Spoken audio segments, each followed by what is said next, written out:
Hello, welcome to FirstRoboticsHelp.com. Today we'll be talking about gears and gear ratios. So today I will be demonstrating gears and gear ratios with Lego gears for simplicity, but all the rules that we discussed today are applicable to any other gear set.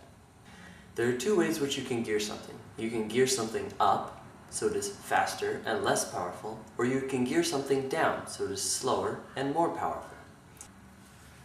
For example, here I have an 8-tooth and a 40-tooth gear connected. If you're attaching the motor to the small gear, you're gearing down.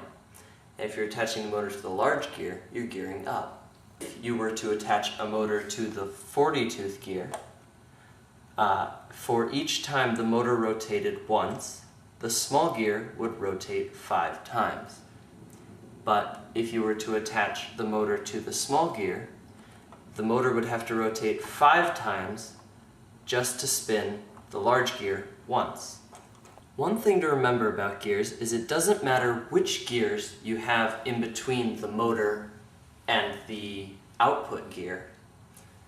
All that matters is the ratio of those two gears. For example, here, even though I have this third center gear, if I put the motor on this large gear, this would still have the 5-to-1 ratio.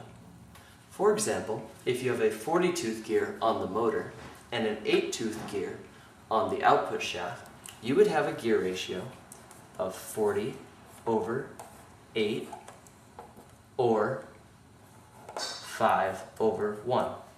This means that whatever the speed of your input shaft is, the output speed will be 5 times that. So here I have a 40-tooth gear and an 8-tooth gear. And if I were to spin this 40-tooth gear one time,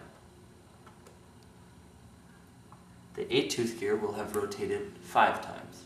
Double reduction is when you have two sets of gear ratios connected together.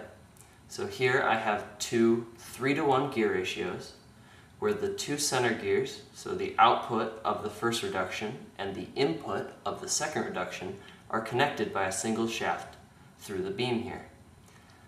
Double reductions are useful because they allow you to get really high gear ratios with relatively small gears. To calculate a double reduction, you simply multiply the ratios of each set of gears. So I have two 3-to-1 gear reductions here.